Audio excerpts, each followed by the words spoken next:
Добро пожаловать! Рад снова приветствовать всех людей Дхармы, всех искренних ищущих у меня на канале. И мы продолжим наш очень занимательный, я надеюсь, интересный и увлекательный сериал, который называется «О мистике от А до Я». Я рад, что вы активны, что просмотры нарастают и что вам эта тема интересна.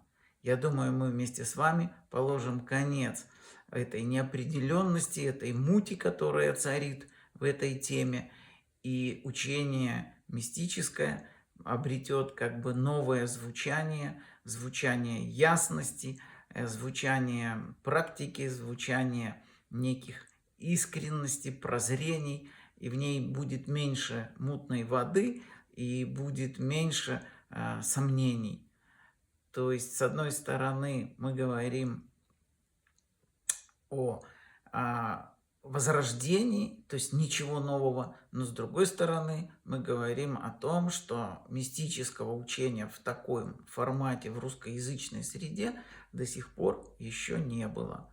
Поэтому, с одной стороны, нельзя говорить, что мистика – это что-то неопределенное. С другой стороны, в русскоязычной среде мы доросли до того, чтобы относиться к этому как к действительно четкому, ясному учению, которое нас систематизирует, нам приносит ясность, а не приносит все большую растерянность, какую-то непонятность, неопределенность. Поэтому и смешивают мистику с магией, с мифами, и ловят в этом какую-то... В мутной воде, как говорят, ловить рыбу легче. Поэтому я за ясность, за красоту и за то, чтобы ваше путешествие имело очень четкую, красивую карту. В прошлом видео мы коснулись темы индивидуальности. Это краеугольная такая тема, из которой вырастают много и практик, и других тем. Поэтому, если вы пропустили, посмотрите, пожалуйста, видео о 7 индивидуальных телах. Потому что сегодня наша тема – это тема, что такое психика. Что такое психика? Мало кто понимает. Говорят психика, но не понимают, что это такое. И вот учение индивидуальности позволяет нам прикоснуться дальше к теме психики. И сегодня я вам передам очень интересную тему. Это 3 типа психики. Это не что-то новое. Это давно известная тема, которая просто обретает новые научные доказательства. Итак, что же такое наша психика? Психика – это 3 внутренних, так называемых в кавычках внутренних тела. Мы условно делим наши 7 тел, 7 тел, о которых я говорил, на внутреннее – это ментальное, чувственное и тело ощущений. Потом идет как бы физическое, как оболочка. И потом 3 внешних тела. Социальное – это взаимодействие с социальным планом, он внешний для нас. Далее идет энергетическое тело и сознание.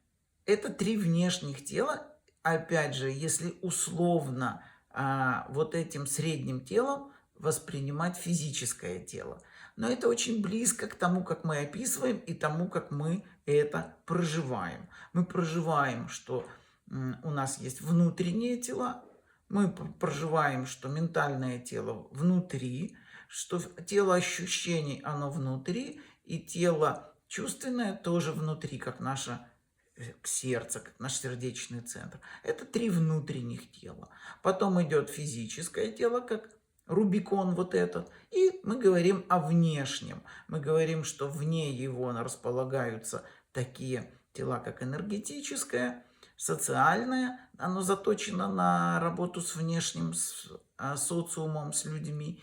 И наше сознание. Так вот, когда говорят «тело внутри меня», скорее говорят о каком-то из этих тел. Например, для сознания, если точка восприятия помещена в сознание, физическое тело находится внутри. То есть вы, поместив туда точку восприятия, переживаете, что физическое тело находится внутри вас. Но если мы рассматриваем это как систему, мы рассматриваем это с позиции физического тела, организма. И вот с позиции физического тела есть условно 3 внутренних тела и 3 внешних тела. А физическое тело, как бы по его границе мы проводим эту условную границу между внутренним и внешним. Для высшего тела, для сознания, по сути, нет уже внутреннего и внешнего. Для него все находится внутри него. Весь опыт внутри него. Все внутри.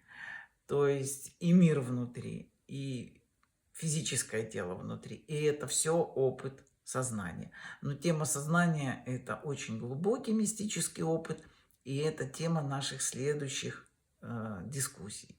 Сейчас же мы поговорим о совокупности 3 внутренних тел. Вот эти 3 внутренних тела – ментальное, тело чувственное и тело ощущений – образуют вот это, можно сказать, внутреннее тело. Внутреннее тело. И вот это внутреннее тело, по отношению к физическому телу, опять же, является тем, что называют психика. То есть психика – это 3 внутренних тела. Я надеюсь, вам этот вопрос стал ясен. Что такое психика? И вот психика – это как бы совокупность этих 3 тел. И вот когда говорят психосоматика, например, на что указывают? Указывают на то, что психика, 3 внутренних тела, влияют на соматику. Соматика – это тоже совокупность физического и энергетического тела. Поэтому психосоматика – это направление, которое изучает воздействие ментальных, чувственных и вот этих телоощущений на физическое тело. Оно изучает и находит, что многие болезни, многие проблемы обусловлены вот этими ментальными установками, чувственными блоками и так далее. Не тема нашего разговора, но я хочу, чтобы вы это понимали. Наша тема – это тема психики. Здесь вы, кстати, можете понять, почему психо переводилось как душа. Потому что это внутри. Душа тогда. Психика равно душа. И душа – это совокупность этих тел. И действительно, после смерти физического тела душа покидает его. То есть совокупность этих тел не распадается, а помещается в новое тело, грубо говоря. Поэтому говорят, душа пришла, душа ушла. Но я хочу, чтобы вы поняли, это понятие души не мистическое. Это понятие души такое общее, где психика равна душа. Мы же душой называем немножко иное. Я думаю, что мы запишем, может быть, даже следующее видео, где коснемся, что такое душа. С позиции, вот, так скажем, традиционной и с позиции мистической. Потому что понятие души иное с позиции мистики. Но вот здесь мы прикоснулись к психике. И это иногда называют душой. Но это не мистическое видение. Это видение как бы вот общепринятое такое. Так вот, следующую тему, которую я хочу озвучить, это 3 типа психики. И это очень интересная тема в контексте сегодня современных попыток классифицировать людей психологами. Там разные есть классификации. Мистика не принимает в этом участие, потому что слишком много этих различных типов людей. Это опять можно в этом завариться, смысла в этом большого нет. Но и для мистики интересно, что к разным людям нужен разный подход. И вот здесь мы рассматриваем 3 типа психики. Что такое, как это происходит, разделение? Это просто доминирование одного из 3 внутренних тел. То есть доминирует либо ментальное, либо чувственное, либо тело ощущений. Это и есть то, что называется 3 типа психики. Мы раньше давали им такие какие-то смешные названия, что это люди чувств, люди ощущений и люди ума, например. Мы могли пошутить, что там один является там очаровашкой, который там очарован чувствами, второй является, ну, таким более на ощущение опирается, ну и кто-то на ментал. Сегодня подтверждение доминированию одного из тел получено через исследование мозга. И вот, например, Курпатов опирается как раз на эти исследования, но они выделяют эти типы через активность, большую активность, наличие большего количества связей в отделах головного мозга. Чтобы вы это скоррелировали, это выглядит так, что у тех, у кого доминирует тело ощущений, у них больше активный, там, продолговатый мозг. У тех, у кого доминирует чувственное, средний мозг. У тех, у кого доминирует ментал, активен больше неокортекс, то есть новый мозг. Так вот, это просто подтверждение тому, что доминанта в психике отражается в доминанте мозга. Но нам не нужен этот мозг, потому что учения мистические очень древние, и они просто опирались на доминирование одного из внутренних тел. То есть вот так все просто. Есть люди, у которых доминирует ощущение в восприятии и взаимодействии с миром. Есть люди, у которых доминирует чувство, а есть люди, у которых доминирует ум. Курпатов предложил такие названия для этих людей. Там шизоиды, невротики и истероиды. Это не связано с этими напрямую заболеваниями, там, как шизофрения, там, невроз или там истеричность какая-то. Но просто указывает на ту симптоматику, которая чаще развивается у этих типов. Ну, я так полагаю. Ну, мы можем принять его эти названия. Далее он начинает смешивать эти типы, делать такие соединения, чего мы не делаем, потому что мы говорим такую вещь. Всегда доминирует одно из тел. Это закон. Вопрос, насколько сильно выражена эта доминанта. И все. То есть доминирование неизбежно. Одно из тел будет развито больше. Оно будет больше брать на себя, вот этот будет более мощный канал, через который взаимодействие с миром происходит. Связь вот этого внутреннего и внешнего. У кого-то это ум, у кого-то это чувство, у кого-то это тело ощущений. Но он предлагает первых называть шизоидами, вторых невротиками, третьих истероидами. Мы не против.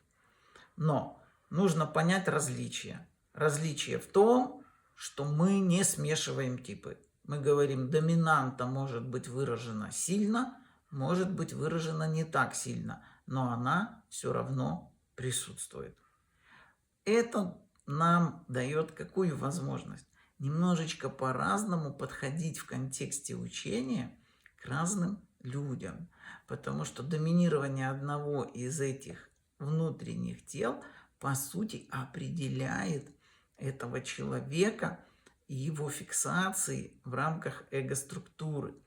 То есть нам это интересно с позиции, что нужен какой-то индивидуальный подход. Кому-то ближе какие-то ментальные вещи, кому-то чувственный план. То есть мы благодаря этому развлечению коррелируем вот наш подход и их тип психики.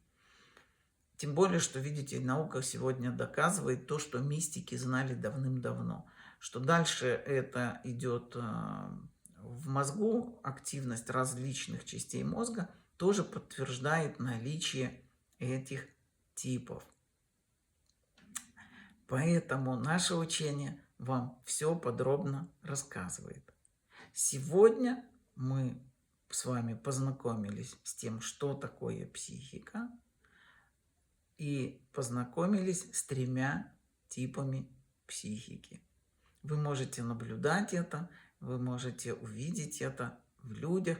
И я думаю, для мистики не нужны больше какие-то там классификации, которыми занимаются другие науки. Нам достаточно вот этих 3 типов людей, 3 типов психики. Спасибо вам за внимание. Очень рад нашей встрече. До новых встреч. А теперь, как обычно, для самых продвинутых, минуточка тишины.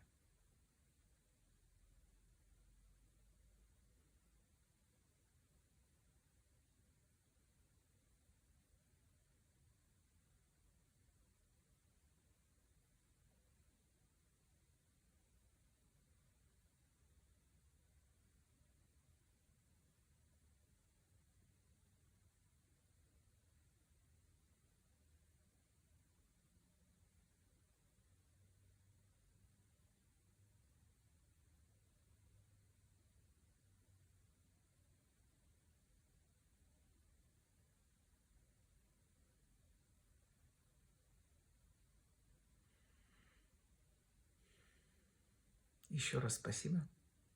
До новых встреч.